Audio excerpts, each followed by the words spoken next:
श्री स्वामी समर्थ. मी कसे व्हिडिओ बनवतो त्याबद्दलची माहिती मी सांगत आहे. हा बघा व्हिडिओ मी बनवलेला. व्हिडिओ बनवण्यासाठी मी कसा उपयोग करतो ते पहा मी आणि त्याबद्दल माहिती सांगतो मी. पहिल्यांदा हा ॲप आहे बघा, हा विवा व्हिडिओ शो ॲप आहे. ह्यामधून मी असे व्हिडिओ घेतो आणि एडिट करतो. हे बघा, मी आजपर्यंत सगळ्यात यूट्यूबवर बनवलेले व्हिडिओ आहे. हे स्वतः मी एडिटिंग केलेलं आहे आणि भरपूर त्याला मेहनत घेतलेली आहे. आणि तरी असं बनवायला लागतं हे व्हिडिओ. हे असं करून ह्यात एडिटिंग करून मी स्वतः बनवलेले आहेत. हे AI थोडे फोटो आहेत, हे स्वतः AI कडून तयार करून घेतले फोटो आहेत. आणि माझे पूर्ण व्हिडिओ बघा तुम्ही. पूर्ण व्हिडिओमध्ये जर तुम्हाला माझं काय वेगळं दिसलं तर तुम्ही सांगा की असं बाहेरचं चोरून घेतलेलं असं काहीच नाही माझं. त्यामुळं असं मी व्हिडिओ तयार करतो. आणि दुसरं म्हणजे हा म्हणजे ॲप आहे हे, आणि त्यात मी पैसे देऊन हे काय व्हिडिओ तयार केलेला आहे. म्हणजे काय हे तर स्क्रोल करून असं देऊन केलेलं आहे. आता ह्यात बघा तुम्हाला सांगतो, हे व्हिडिओ भरपूर सगळे व्हिडिओ मी तयार केलेले. एकसुद्धा व्हिडिओ बिना तयार केलेला नाही. व्हिडिओ पूर्ण पहा. फक्त शॉर्ट काही असतील तर ते विषय सोडून द्या तुम्ही, कारण ते मी माझे सबस्क्रायबर वाढवण्यासाठी केले. आणि शॉर्टला काय कोणतेही व्हिडिओ टाकले तर चालतात, पण माझा उद्देश काय आहे की हा व्हिडिओ आपल्या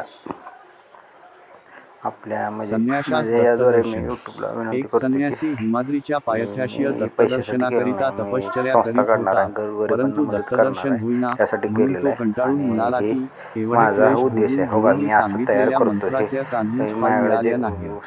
तरी पुराणांत अजामिळादी, उंटील, पशुपक्षी यांचा उद्धार झाला असे लिहिले आहे. ते खरे की खोटे असा तो विचार करीत रात्रंदिवस तळमळत होता. कोणत्याही तऱ्हेने समाधान होईना. असे काही दिवस गेल्यावर एक दिवस त्यास असा ह्यांचा आवाज हाय असं डाउनलोड संन्याशास करणे दत्तदर्शन. आणि एक हाय संन्यासी असं डाउनलोड करून आपल्या संन्याशास दत्तदर्शन. एक संन्यासी त्या हिमाद्रीच्या व्हिडिओमध्ये पायथ्याशीय परत जाणे दत्तदर्शनाकरिता आणि परत तपश्चर्या त्यानंतर करीत होता, स्क्रोलिंग करून परंतु दत्तदर्शन होईना भरपूर म्हणून तो परत कंटाळून जायचं. म्हणाला आता की व्हिडिओ दाखवतो एवढे तुम्हाला. क्लेश भोगून त्यात भोगून मी एक शब्द सांगितलेल्या मी लिहून मंत्राचे काढलेला आहे काहीच फल मिळाले त्यामुळे नाही. तुम्ही एवढंही तरी करू नका. पुराणांत मला अजामिळादी, हे द्या. आता उंटील, बघा मी ही व्हिडिओ पशुपक्षी केलेले यांचा आहेत बघा. उद्धार तुम्हाला झाला असे बघू लिहिले शकता आहे. तुम्ही. ते खरे की खोटे ही असा तो 15चा व्हिडिओ विचार आहे, ते करीत बनवलेला आहे. रात्रंदिवस पण तळमळत हे होता. 15 मिनिटाचा व्हिडिओ मी बनवलेला आहे. कोणत्याही तऱ्हेने 5 मिनिटाचा समाधान व्हिडिओ होईना. हे असे सगळं काही बनवलं आहे. ह्यात दिवस तुम्हाला गेल्यावर एक एक कॉपीराइट दिवस त्यास दिसणार असा नाही. दृष्टांत झाला की हिमालयावर एक आम्रवृक्ष आहे आणि अजून एक तेथे एक मोका गुहा द्या, आहे. त्यामध्ये मी यशस्वी तेथे जा करून म्हणजे ठेवतो. दत्तदर्शन होईल आणि असे स्ट्राईक कोणी दिलं असलं तर ते माझ्या चुकीमुळे झालेलं नाही, शॉर्टमुळे झालेलं आहे. पण माझा व्हिडिओचे जे व्हिडिओ आहेत ते चांगलेच आहेत.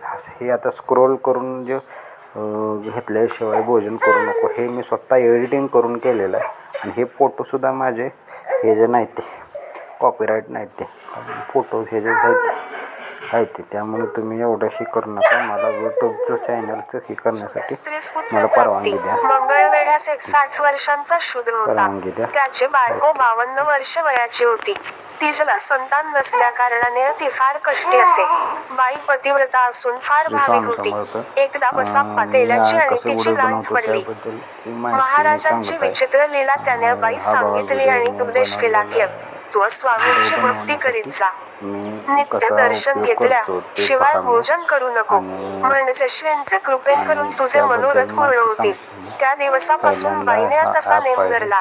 जेथे श्री समर्थ असतील तेथे जाऊन मग ती दर्शन घेत असे आणि भोजन करी.